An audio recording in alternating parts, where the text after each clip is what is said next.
Example 7.37.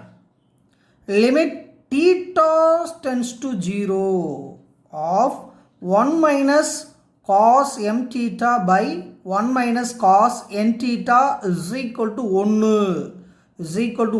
எனில் m is equal to plus or minus n என நிறுவு. Prove that m is equal to plus or minus n. அதாவது தீட்டாவுக்கு போல் 0 போட்டால் answer என்ன வருதா 1 கிடச்சா MC equal to plus or minus என்னன்னு வந்து ப்ரூவ் பண்ண சொல்லியிருக்காங்க. அஸ் யூஸ்வல் நம்ம அதே மாதிரி தான் செய்ய போகிறோம். இப்போ ஆன்சரே கொடுத்துட்டாங்க, இஸ் ஈக்குவல் டு 1 கொடுத்துட்டாங்க. நம்ம டேக்கிங் லெஃப்ட் ஹேண்ட் சைடு எடுத்து யூஸ் பண்ணி கொண்டு வந்து ஆன்சர் வந்து ரைட் ஹேண்ட் சைடு 1 வச்சு ப்ரூவ் பண்ண போகிறோம். ரொம்ப சிம்பிள் சம்மு, நல்லா கவனிங்க. இப்போ டேக்கிங் லெஃப்ட் ஹேண்ட் சைடு முதல்ல இடது பக்கத்தை எடுக்கணும். இப்போ இடது பக்கம் பார்த்தீங்கன்னா limit theta tends to 0 of 1 minus cos m theta by 1 minus cos n theta. இதுதான் வந்து சம்மில் வந்து கொடுத்துருக்காங்க.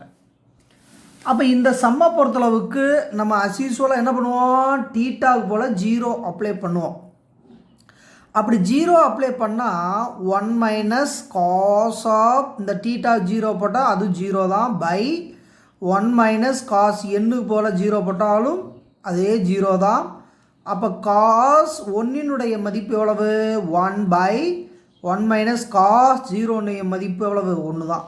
அப்போ 1 மைனஸ் காஸ் 0 மதிப்பு 1, காஸ் 0 மதிப்பு 1. அப்போ 0 பை 0 ஃபார்மில் வந்துடுது. ஓகேவா? அப்போ 0 பை 0 ஃபார்மில் வந்துட்டாவே நம்ம வந்து தேரப்பெறாத வடிவம்னு சொல்லிடுவோம், அதாவது இன்டிட்டர்மினன்ட் ஃபார்ம்னு சொல்லிடுவோம். இப்போ லோபிதால் தியரத்தை வந்து என்ன பண்ணணும், அப்ளை பண்ணணும். இப்போ எல்ஹெச்எஸ் தான் செஞ்சுக்கிட்டு இருக்கோம். அப்போ by L'Hopital theorem, by L'Hopital rule, L'Hopital தேற்றப்படி விதிப்படி. அப்போ லோபிதால் தேற்றம்னா எல்லாத்துக்கும் தெரியும் இல்லையா, லெஃப்ட் சைடை வந்து அப்படியே எடுத்து செஞ்சுக்கிட்டு இருக்கோம். அப்போ டினாமினேட்டர் நியூமரேட்டர் தனித்தனியாக என்ன பண்ணணும், டிஃப்ரென்ஷியேட் பண்ணணும். அப்போ லிமிட் தீட்டா டென்ஸ் டு 0, இந்த 1 டிஃப்ரென்ஷியேட் பண்ணால் 0 மைனஸ் காஸ் எம் தீட்டா, அது ஃபங்க்ஷன் ஆஃப் ஏ ஃபங்க்ஷன். அப்போ காஸ் தீட்டாவை டிஃப்ரென்ஷியேட் பண்ணால் மைனஸ் சைன் தீட்டாவை, அப்போ மைனஸ் என்னது minus sign m theta into M theta differentiate பண்ணால் எவ்வளவு எம் பை 1 டிஃப்ரென்ஷியேட் பண்ணால் 0 மைனஸ் காஸ் என் தீட்டான்னா என்னது minus sine n theta into n theta differentiate பண்ணால் என், எல்லாமே நம்மளுக்கு தெரிஞ்சாதான். அப்போ உங்களுக்கு தெரிய வேண்டியது காஸ் தீட்டா சைன் தீட்டாவை டிஃப்ரென்ஷியேட் பண்ணால் காஸ் தீட்டா, காஸ் தீட்டாவை டிஃப்ரென்ஷியேட் பண்ணால் மைனஸ் சைன் தீட்டான்னு தெரிஞ்சிருந்தாவே நீங்கள் ஆன்சர் ஈஸியாக பண்ணிடுவீங்க. இதை வந்து சிம்பிளை பண்ணுவோமா. அப்போ லிமிட் அப்போ தீட்டா டென்ஸ் டு 0. இப்போ பார்த்தீங்கன்னாப்பா இந்த 0 கட் பண்ணி விட்டுறலாம், இந்த மைனஸ் கட் பண்ணிடுங்க, இந்த மைனஸ் எல்லாம் கட் பண்ணிட்டு மிச்சத்தை எழுதுங்க. மிச்சம் என்ன இருக்குன்னா m by n into sine m theta by sine m theta அப்படி வருதா, அவ்வளோதான். இதை அப்படியே எழுதியாச்சியா. இப்போ மறுபடியும் என்ன பண்ணோம், இந்த இடத்துல மறுபடியும் ரிசல்ட் கிடைக்கல. அப்போ தீட்டாவுக்கு போல் என்ன பண்ணணும், 0வை மறுபடியும் அப்ளை பண்ணணும். அப்போ 0வை அப்ளை பண்ணால் எம் பை என், அப்போ இது என்ன ஆகும்னா சைன் 0 பை சைன் 0. அப்போ சைன் 0னா என்னது 0 தான். இது நீங்கள் பாட்டு இது ரெண்டும் கேன்சல் பண்ணிட்டு விட்டு போயிடக்கூடாது. அப்போ சைன் 0னா 0 தான். அப்போ 0 பை 0 ஃபார்மில் மறுபடியும் வந்துடுது. ஒரு சில பசங்க இதையும் கட் பண்ணிடுறாங்க, தப்பு. ஏன்னா sine 0 degree value 0, sine 0 degree 0 value 0. அப்போ 0 பை 0 ஃபார்மில் வருது. மறுபடியும் என்ன பண்ணோம், எல் ஹாஸ்பிட்டல் ரூலை பயன்படுத்தணும். அப்போ மறுபடியும் லோபிதால் தேற்றத்தை பயன்படுத்த, லோபிதால் தேற்றத்தை பயன்படுத்த. Again applying லோபிதால் rule, லோபிதால் rule. அப்போ மறுபடியும் பயன்படுத்தணும். அப்போ மறுபடியும் பயன்படுத்துகிறப்ப எங்கேருந்து வரணும்? இந்த இடத்துலேருந்து வரணும். அப்போ limit theta tends to 0 m/n அப்படியே இருக்கும் இன்ட்டு இந்த சைன் எம்மை டிஃப்ரென்ஷியேட் பண்ணால் காஸ் எம் தீட்டா இன்ட்டு அது எம் தீட்டாவை மறுபடியும் டிஃப்ரென்ஷியேட் பண்ணால் எம் பை சைன் என் தீட்டாவை டிஃப்ரென்ஷியேட் பண்ணால் காஸ் என் தீட்டா இன்ட்டு என் தீட்டாவை டிஃப்ரென்ஷியேட் பண்ணால் என். இப்போயே கூட நீ என்ன பண்ணலாம், சரி ஒரு ஸ்டெப்பு கூடுதலாக போடலாமா? லிமிட் தீட்டா டென்ஸ் டு 0 இந்த m into m m square n into n by n square into cos m theta by cos n theta. இப்போ இந்த இடத்துல வந்து நம்ம என்ன பண்ண போகிறோம்? அப்ளை பண்ண போகிறோம் லிமிட். அப்போ m square by n square அப்படி இருக்கும். இந்த இடம் பார்த்தீங்கன்னா காஸ் 0 தீட்டா 0 போடுங்க, காஸ் 0 பை காஸ் 0 தான். Theta 0 போட்டுங்கிறப்ப m0 0 n0 0. அப்போ இது 1 ஆயிருமா? அப்போ மிச்சம் என்ன இருக்கும்? n square by m square by n square கிடைக்குது. அப்போ இதனுடைய ஆன்சர் பார்த்தீங்கன்னா எல்ஹெச்எஸ் பார்த்தீங்கன்னா m ஸ்கொயர் பை n ஸ்கொயர்னு கிடச்சிருக்கு. ஓகே, ஆனால் அவங்க சம்பளம் என்ன கொடுத்துருக்காங்கன்னா எல்ஹெச்எஸ் சீக்வல் டு ஆர்ஹெச் எவ்வளோ கொடுத்துருக்காங்க? 1 கொடுத்துருக்காங்களா? Equal to 1. அப்போ இதனுடைய value m square by n square, இதனுடைய வேல்யூ 1 கொடுத்துருக்கு. இது ரெண்டு ஈக்குவல் பண்ணணும், வேறு ஒன்றும் இல்லை. ஈக்குவல் பண்ணி தான் m equal to plus or minus என்னன்னு கொண்டு வர போகிறோம். அப்போ அந்த பேசிஸில் taking right hand sides equal to 1. அப்போ கிவன்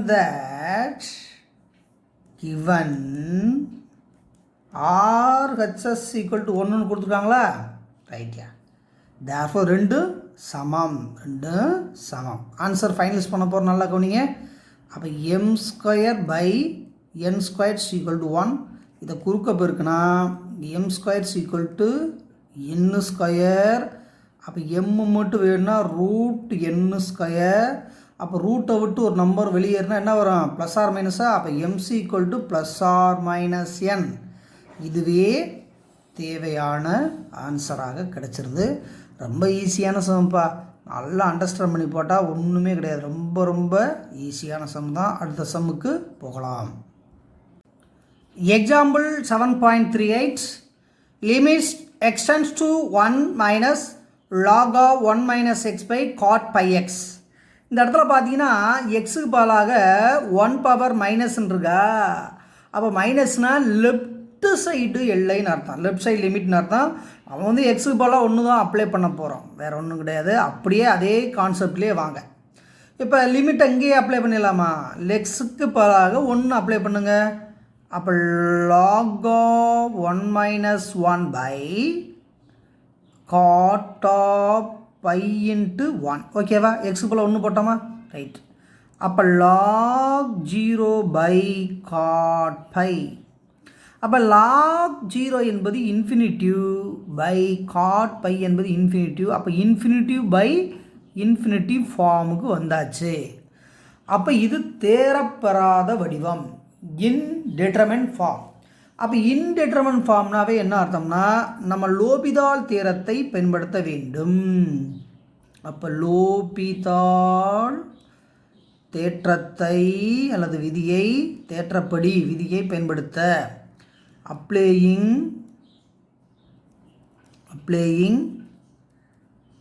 லோபிதால் ரூல்ஸ்.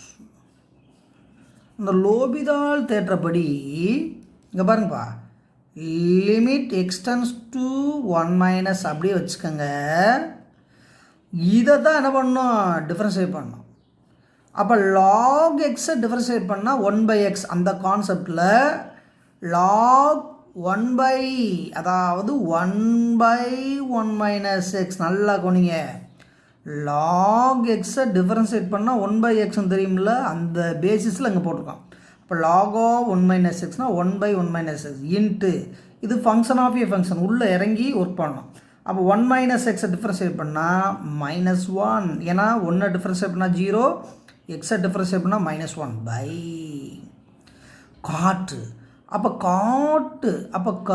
காட் எக்ஸை டிஃபரன்ஷியேட் பண்ணால் என்ன வரும்? நல்லா கவனிங்க, மைனஸ் கொசிக்கன் ஸ்கொயர்டு எக்ஸ்ன்னு போடலாமா? அதே ஃபார்முலா தான் இங்கே போட போகிறோம். அப்போ காட் πxனா minus cosecant squared πx into மறுபடியும் இந்த πxை டிஃபரன்ஷியேட் பண்ணால் பை, அவ்வளோதான். அப்போ கரெக்டாக டிஃப்ரென்ஷியேட் பண்ணிட்டா எல்லா வேலையும் முடிச்சிடலாம். முதல்ல இந்த பைக்கு மைனஸ் அடிச்சலாமா? அடிங்க. அப்போ அடிச்சுட்டு சம்மை முதல்ல எழுதுவோம். அப்போ லிமிட் எக்ஸ்டென்ஸ் டு 1 - இந்த 1/1 - x by pi into cosecant square πx. Okay, எழுதிட்டேன்ப்பா. இந்த ஃப்ராக்ஷன் ஃபார்மை நான் மாற்ற போகிறேன். அப்படி மாற்றினா தான் கொஞ்சம் ஈஸியாக இருக்கும், ஏன்னா மறுபடியும் ஈஸியாக பண்ணணும். அப்போ 1/sin xனா என்னப்பா? கொசிக்கன் x ஃபார்முலா படிச்சுருக்கோம். அதே மாதிரி 1/கொசிக்கன் xனா என்னான்னு போடலாம்? sin xன்னு போடலாமா? அந்த ஃபார்முலாவை இங்கே பயன்படுத்த போகிறோம். இப்போ limit x tends to 1⁻−1 1/1 - x by pi into cosecant square πxன்னு இருக்குது. இப்போ எக்ஸுக்கு பதிலாக 1 அங்கே அப்ளை பண்ணலாம். ஆனால் இந்த ஃப்ராக்ஷன் ஃபார்மை நல்ல ஃபார்முக்காக மாற்றிக்கலாம். எப்படி சார் மாற்ற போகிறோம்? அப்போ 1/கொசிக்கன் x என்பது sin xன்னு ஒரு ஃபார்முலா படிச்சிருக்கியா? ஒரு ட்ரிக்னாமெட்ரி ஃபார்முலா. அதைத்தான் வந்து இங்கே என்ன பண்ண போகிறோம்? மாற்ற போகிறோம். நல்லா கவனிங்க. அப்போ லிமிட் எக்ஸ்டென்ஸ் டு 1 அப்படியே பாருங்கள், இந்த ஸ்டெப்பு முக்கியமான ஸ்டெப்பு. பை இந்த 1/1 - x இன்ட்டு பை இன்ட்டு இந்த கொசிக்கன் ஸ்கொயர்ட் எக்ஸ் இந்த 1 தானே இருக்குது. 1/கொசிக்கன் ஸ்கொயர்ட் எக்ஸ் என்பது என்ன மாறும்? சைன் ஸ்கொயர் πxன்னு மாற்றிடலாம். அவ்வளோதான். இப்போ பிரதியிடுங்கப்பா. எக்ஸுக்கு பதிலாக 1 போடுங்க. அப்போ எக்ஸுக்கு பதிலாக 1 போட்டால் என்ன வரும்? இந்த இடம் வந்து சைன் பையாக மாறிடுமா? அப்போ சைன் ஸ்கொயர் பையாக மாறி, அப்போ சைன் பைனாவே 0 தானே, அப்போ சைன் ஸ்கொயர் பையும் 0 தான். அப்போ 0 பை இந்த எக்ஸுக்கு பதிலாக இங்கே 1 போட்டிங்கன்னா 1 - 1, அப்போ 0, அப்போ 0/0 ஃபார்ம்.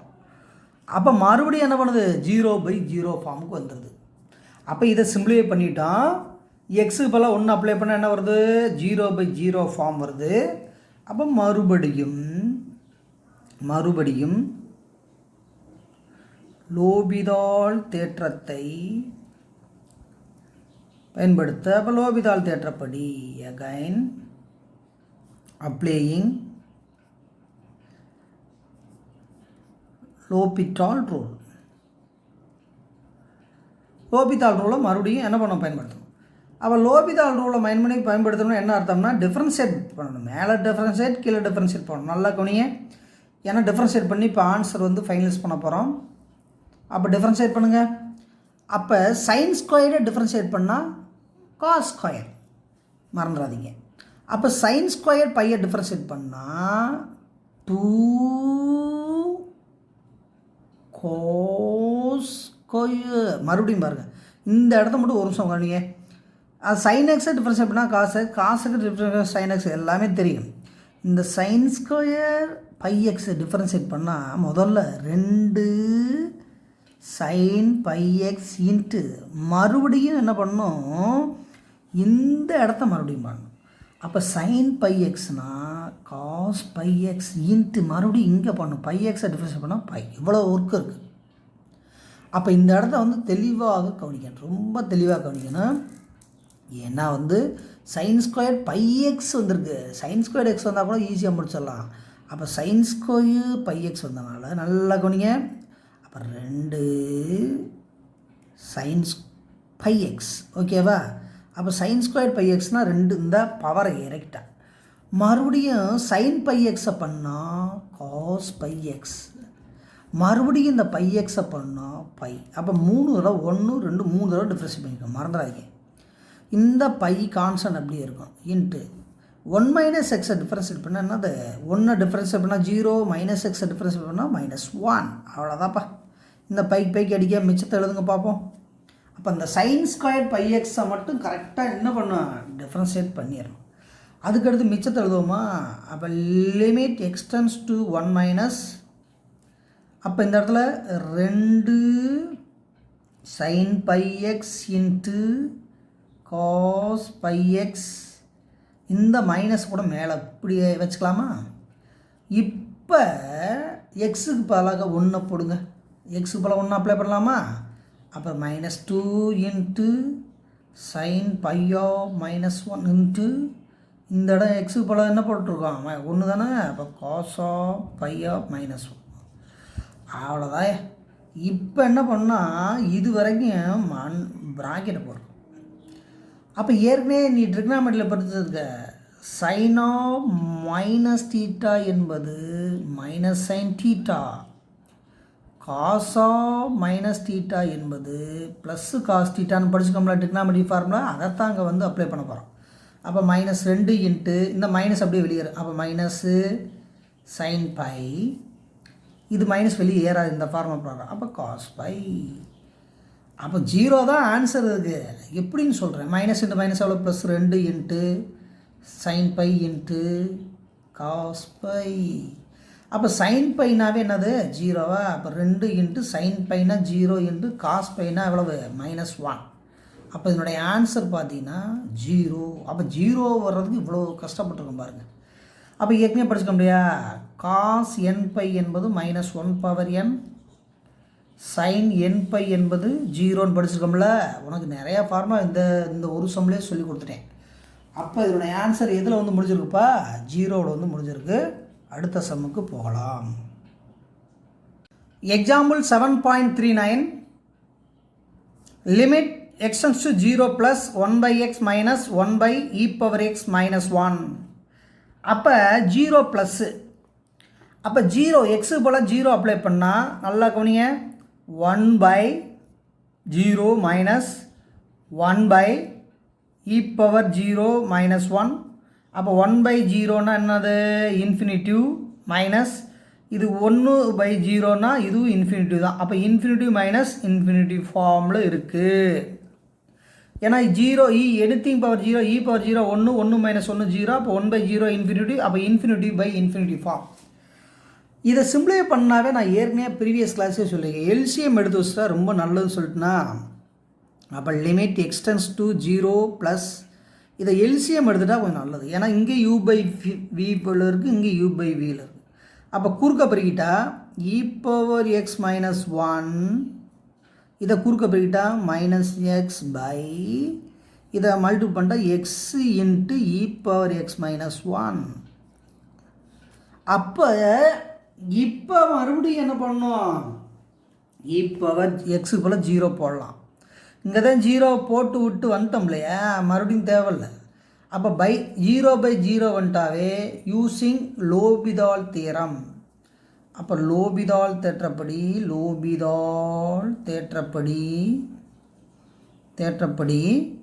அப்போ லோபிதால் தேற்றப்படி ஒர்க் பண்ணுங்கள். லிமிட் எக்ஸ்டென்ஸ் டு 0 ப்ளஸ் அப்படியே அப்ளை பண்ணுங்கள். இதை அப்ளை பண்ண இந்த இடத்த நல்லா கவனிங்க. e⁻xனா e⁻x தான். இந்த 1 டிஃபரன்ஷியேட் பண்ணால் 0 -0, இந்த மைனஸ் எக்ஸை டிஃபரன்ஷியேட் பண்ணால் 1 பை இது யூவி மாடல். அப்போ u இன்ட்டு வியை டிஃபரன்ஷியேட் பண்ணால் uv டேஸ் ப்ளஸ் vu டேஸா. அந்த பேசிஸில் எக்ஸை எடுங்க, இதை டிஃபரன்ஷியேட் பண்ணால் e⁻xனா e⁻x தான். அந்த எக்ஸை பண்ணால் 0, அது தேவையில்லை. ப்ளஸ் e⁻x -1 வச்சுக்கோங்க, எக்ஸை பண்ணால் 0. அதான் uv days plus vu days. அவ்வளோதான். இப்போ அழகாக டிஃபரன்ஷியேட் பண்ணியிருக்கேன். இனிமேல் சிம்பிளிஃபை பண்ணி மறுபடியும் 0வை அப்ளை பண்ணுவோம். அப்போ limit x tends to 0 plus simplify பண்ணுங்கள். e⁻x -1 பை இது x into e⁻x plus e⁻x -1. அவ்வளோதான். இதுதான் கிடச்சிருக்கு. இப்போ எக்ஸுக்கு போல் இப்போ 0 போடுங்க, என்ன வருதுன்னு பார்ப்போமா? அப்போ 0 போட்டால் என்ன வருது? இங்கே பாருங்கள், e⁻0 - 1 இது 0 போட்டாவே இது பூரா 0 தான். e⁻0 - 1, அப்போ 1 - 1 - 1 அப்போ 0/0 ஃபார்மில் வருது. அப்போ மறுபடியும் லோபிதால் தேற்றத்தை பயன்படுத்த எகைன் அப்ளையிங் லோபிதால் ரூல், மறுபடியும் அப்ளை பண்ணுங்கப்பா. அப்போ லிமிட் எக்ஸ்டென்ஸ் டு 0 ப்ளஸ் மறுபடியும் அப்ளை பண்ணால் e⁻x e⁻x தான் பை. இதை பாருங்கப்பா, இது யூவி மாடலில் வந்துடுதா? அப்போ எக்ஸை வச்சுட்டு e⁻x e⁻x தான், மறுபடியும் e⁻x வச்சுக்கிட்டு எக்ஸை பண்ணால் 1, அப்போ u × v மாடல் போட்டேன்.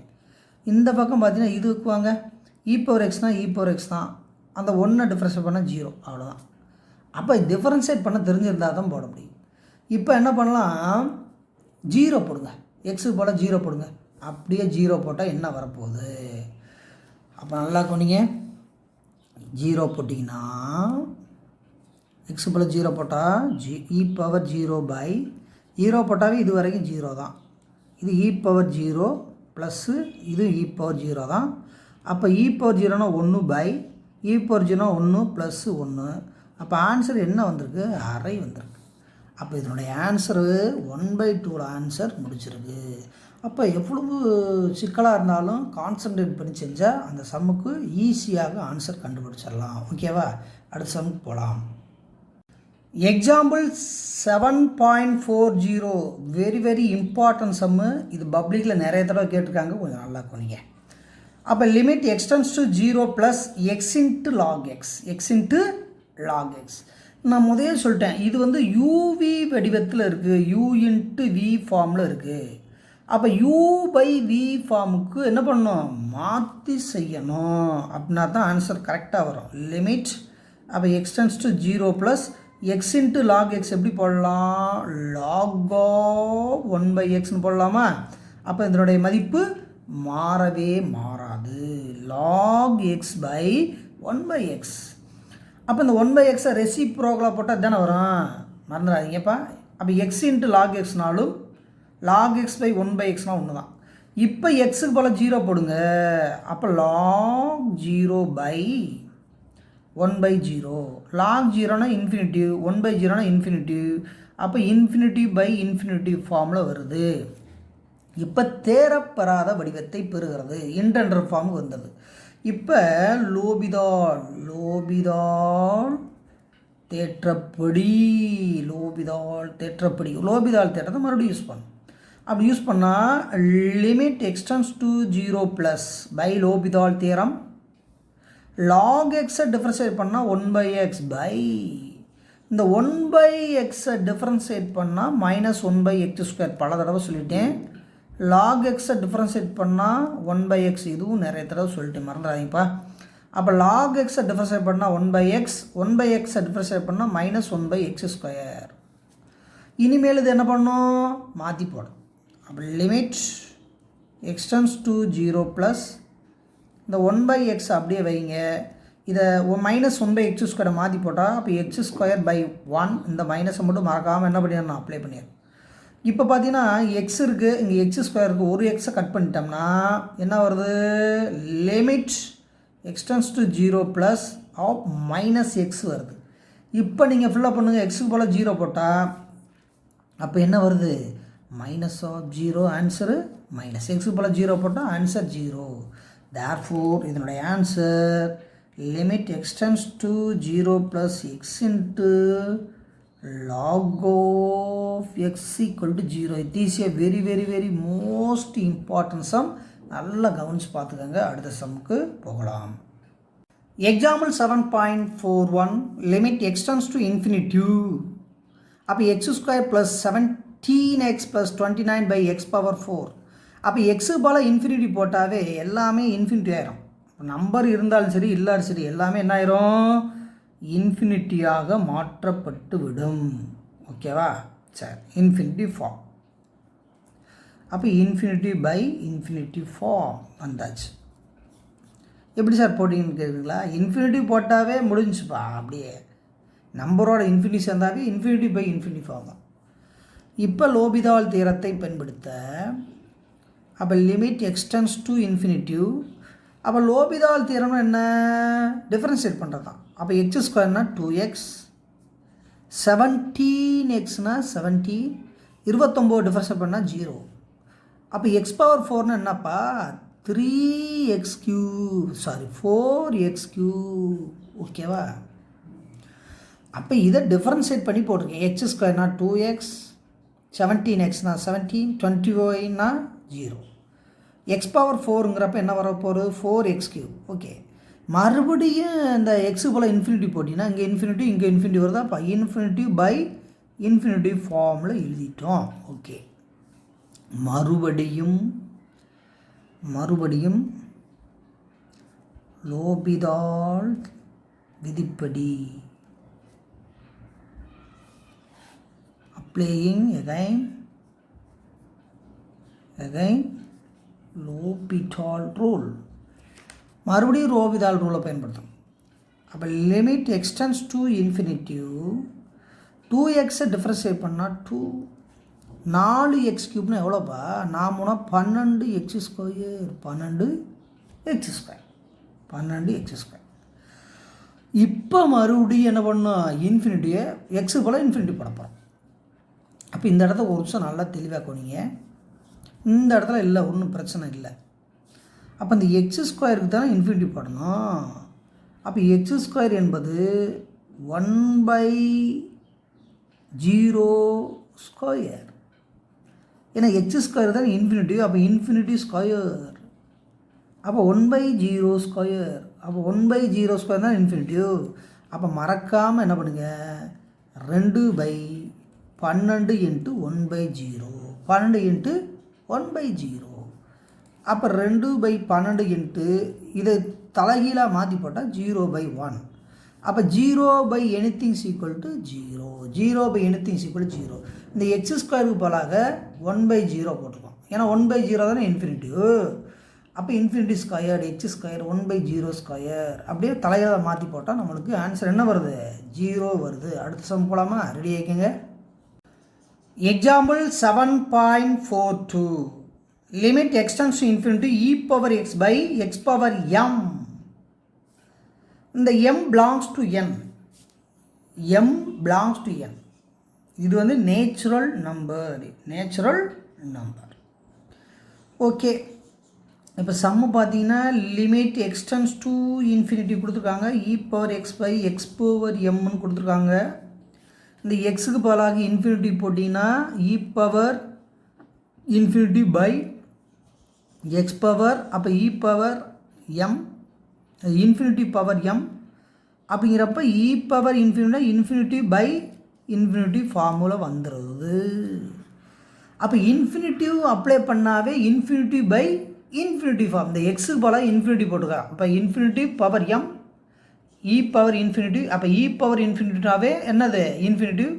எக்ஸ் இன்ஃபினிட்டி பவர் எம்னாலும் இன்ஃபினிட்டி தான். அப்போ இன்ஃபினிட்டி பை இன்ஃபினிட்டி ஃபார்ம். இது தேரப்பெறாத வடிவம்.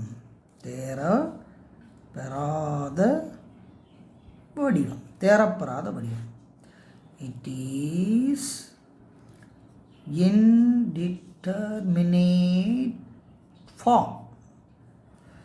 Therefore லோபிதால் விதிப்படி applying லோபிதால் ரூலை அப்ளை பண்ணும். அப்போ லோபிதால் ரூல்னா டிஃப்ரென்ஷியேட் பண்ணுறது தானே? அப்படியே டிஃப்ரென்ஷியேட் பண்ணுவோமா? Right. Limit x tends to infinity.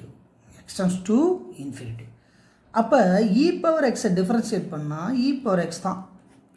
இந்த x⁻m டிஃப்ரென்ஷியேட் பண்ணால் m × x⁻m−1. அந்த x⁻n ஃபார்முலா வச்சுருக்கோம் இல்லையா? அப்போ n × x⁻n−1 இதை அப்படியே டிஃப்ரென்ஷியேட் பண்ணி போயிட்டு மறுபடியும் இன்ஃபினிட்டியை பயன்படுத்தும். அப்போ e⁻∞ by இது அப்படியே போடலாம். அப்போ m × infinity power m minus one. அப்போ இன்ஃபினிட்டி பை இன்ஃபினிட்டி ஃபார்ம், இதுவும் இன்ஃபினிட்டி பை இன்ஃபினிட்டி ஃபார்ம். அப்போ இன்ஃபினிட்டி பை இன்ஃபினிட்டி ஃபார்ம், மறுபடியும் லோபிதால் தேற்றத்தை பயன்படுத்து. அப்போ மறுபடியும் லோபிதால் தேற்றத்தை பயன்படுத்து. அப்போ லோபிதால் தேற்றப்பட லிமிட் எக்ஸ்டென்ஸ் டு இன்ஃபினிட்டிவ்.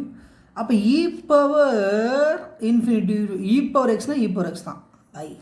இதை மறுபடியும் பண்ணிகிட்டே போக முடியாதுப்பா. அப்படியே போனால் ரொம்ப கஷ்டம். அதுக்கு தான் வந்து எம் ஃபேக்டோரியல்னு புக்கில் என்ன பண்ணியிருக்காங்க, முடிச்சிட்டாங்க. அதுதான் எம் ஃபேக்டோரியல். எம் ஃபேக்டோரியல்லாம் போயிட்டே இருக்கும். n into n minus one into n minus two into n minus three into n minus four into அப்படியே போயிட்டே இருக்கும். அப்போ இதுக்கு தலையெழுத்து அவ்வளோதான். அப்போ கீழே வந்து எக்ஸ் பவர் என்னுக்கு ஏற்கனவே டிஃப்ரென்ஷியேட் நிறைய தெரியும் இல்லையா, அது போயிட்டே இருக்கும் இல்லையா, அப்படியே படிப்படியாக. அதுதான் இல்லை, அப்படியே முடிச்சிட்டாங்க என் ஃபேக்டோரியல். இதுக்கு வந்து எம் ஃபேக்டோரியல் போயிட்டே இருக்குது, வேறு ஒன்றும் இல்லை. இப்போ நீங்கள் அப்ளை பண்ணால் இதில் என்ன வரப்போகுது, இதுக்கு வேலையே இல்லை. அப்போ இன்ஃபினிட்டிவ் எக்ஸ் இ பவர் இன்ஃபினிட்டிவ் தான், இன்ஃபினிட்டிவ். இதுக்கு ஒன்றும் செய்ய முடியாது, இதுக்கு அவ்வளோதான். இதுக்கு ஆன்சரே அவ்வளோ, ஒன்றுமே செய்ய முடியாது. அப்போ புக்கினுடைய ஆன்சரே என்ன கொடுத்துருக்காங்க, இன்ஃபினிட்டி தான் கொடுத்துருக்காங்க. இதனுடைய ஆன்சர் வந்து இன்ஃபினிட்டி தான். இது எக்ஸாம்பிள் 7.42 ஆன்சர் இன்ஃபினிட்டிவ். ஓகேவா? அப்போ இந்த வீடியோவில் எத்தனை சம் பார்த்துருக்கோம், அந்த வீடியோவில் மொத்தம் 6 சம் பார்த்துருக்கோம். இந்த 6 சம்மே நல்லா ப்ராக்டிஸ் பண்ணிடுங்க. இன்னொரு 3 சம் இருக்குது, முக்கியமான 5 மார்க்கு, அது நாளைக்கு வீடியோவில் போட்டு விட்றேன். 6th சாப்டரும் கண்டினியூ வந்துக்கிட்டு இருக்குது, அதையும் பார்த்துக்கிட்டே வாங்க. 7th சாப்டரும் கண்டினியூவாக போயிட்டுருக்கு, அதையும் பார்த்துக்கோங்க. நம்ம வந்து வீடியோ பார்த்தவங்க சப்ஸ்கிரைப் பண்ணுங்கள், லைக் பண்ணுங்கள், ஷேர் பண்ணுங்கள், பெல் பட்டனை மறக்காமல் ப்ரெஸ் பண்ணிவிட்டு ஆளுங்கிற நோட்டிஃபிகேஷன் என்ன பண்ணணும், கிளிக் பண்ணிடணும். அப்போ தான் நான் போடக்கூடிய வீடியோஸினுடைய சிம்பிள்ஸ் எல்லாம் உடனே வந்து சேரும். அதனால் லைக் பண்ணுங்கள், ஷேர் பண்ணுங்கள், சப்ஸ்கிரைப் பண்ணுங்கள், பெல் பட்டனை மறக்காமல் என்ன பண்ணணும், ப்ரெஸ் பண்ணுங்கள். அடுத்த வீடியோவில் சந்திப்போம். நன்றி, வணக்கம். Thank you very much.